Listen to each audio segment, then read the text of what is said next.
जिसके भी घर में बिजली जलती है वो इस खबर को जान लीजिए। हुकूमत का एक बड़ा फैसला, किसका होगा सूद माफ, किसको मिलेगी राहत। एक बड़ा फैसला, वीडियो को शेयर कर दीजिए और उन तमाम लोगों तक पहुंचाइए जिनके लिए यह खबर इंतहाई अहमियत की हामिल है। मौजूद नाजरीन, आप सभी को याद होगा कि साल 2022 में एमनेस्टी स्कीम को लागू किया गया था, जिसका खास मकसद यह था कि जो भी लोग गरीब तबके से ताल्लुक रखते हैं या फिर वो लोग जो किसी वजह से, किसी मजबूरी से अपना किराया अदा नहीं कर पाए हैं वक्ती तौर, और वो रकम जो है हजारों लाखों में चली गई है और उस पे सूद और भी उस शख्स को मजबूर कर रहा था उस किराए की अदायगी में। जिसके बाद बहुत सारे ऐसे लोग हैं जिन्होंने उस स्कीम का फायदा लिया और अपना तमाम किराया अदा कर दिया किस्त दर किस्त।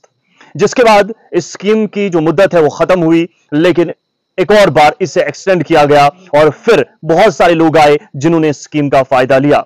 एक बार फिर से स्कीम बंद हो गई, अब दूसरी बार फिर इसे एक्सटेंड किया गया था और यह आखिरी बार था जब लोगों को सहूलियत मिलने वाली थी, लेकिन बहुत सारे लोग यहां भी छूट गए और वो इस स्कीम का फायदा नहीं उठा सके। लेकिन एक बार फिर से हुकूमत की मुदाखलत के बाद इस स्कीम को एक्सटेंड कर दिया गया है और अब आपका सूद फिर से माफ होगा। आपको एक बार फिर से मौका मिलेगा, एक मोहलत और दी जाएगी। यह हुकूमत की जानिब से जारी करदा एक फरमान में साफ तौर पर वाजे कर दिया गया है और इसकी तस्दीक हमने महकमा बिजली के मुख्तलिफ मुलाजमीन से बात करके भी ली। फिलहाल आप सभी का यह जानना जरूरी होगा कि कौन से वो लोग होंगे जो इस स्कीम से मुस्तफीद होंगे।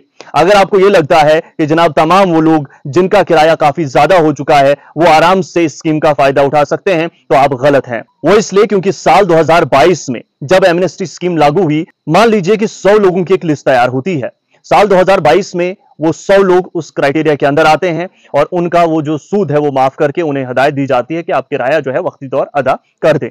उसके बाद उन 100 में से अगर 50 कर देते हैं और 50 बाकी रह जाते हैं और धीरे धीरे करके 10, 20, 30 और कर देते हैं, लेकिन आखिर में अगर 10% या फिर 10 लोग और बाकी रह गए, ये उन्हीं 10 लोगों के लिए है। यानी कि साल 2022 में जो इस क्राइटेरिया में आए हैं उन्हीं के लिए इस स्कीम को लाया गया है। यह स्कीम उन्हीं को फायदा पहुंचाने वाली है, ना कि वो लोग जो इसके बाद कर्जा चढ़ा चुके हैं और बिजली का जो किराया है वो अदा नहीं किया है। इसमें एक और बात मैं वाज़ेह कर दूं, जब एमनेस्टी स्कीम लागू हुई तो जिनका किराया बकाया था उनको 2 बिल आने लगे, एक एमनेस्टी का था और एक रेगुलर बिल था।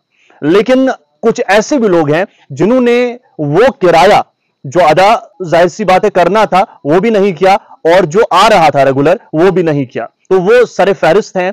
उनकी जो है एक लिस्ट, मुझे लगता है महकमा ने वो शार्ट लिस्ट भी किए हैं और उनके खिलाफ कार्रवाई का भी कहा जा रहा था। लेकिन कुछ ऐसे लोग हैं जिनका एमनेस्टी बकाया था लेकिन रेगुलर बिल वो लगातार बढ़ रहे थे, तो उनके लिए भी एक मौका है और बाकी लोगों के लिए भी ये मौका है और हो सकता है कि इस बार ये आखिरी मौका है। तो इसमें हमने, अगर हम बात करें तो मुताल्लिका महकमा के ओहदेदारान से बात की, उन्होंने भी कहा, अगर हम डिवीजन डोडा की बात करें तो उन्होंने साफ तौर पर कहा कि इंजीनियर अब्दुल रऊफ साहब जो एक्सटेंड डोडा हैं इस वक्त, और साथ ही साथ एडब्ल्यू अरुण जी ने भी हदायत की है लोगों को कि जनाब जल्द से जल्द इस स्कीम का फायदा उठाएं और ये हुकूमत की मुदाखलत के बाद इस तरीके का फैसला लिया गया है और आपके पास वक्त है साल 2026 मार्च महीने तक का, और अगर आप इसके अंदर अंदर इस स्कीम से मुस्तफीद होते हैं तो ठीक, अगर नहीं होते हैं तो जनाब हो सकता है अगली बारी आपकी हो सकता है महकमा आप पर कार्रवाई करे। ये कहना मुलाजमीन का है। फिलहाल इस स्कीम के बारे में आप मुकम्मल जो है समझ चुके होंगे। अगर कोई वजाहत मजीद चाहते हैं तो जरूर आप तक पहुंचाने की कोशिश करेंगे। ऑर्डर क्या है वो भी हम साथ में लगा देंगे।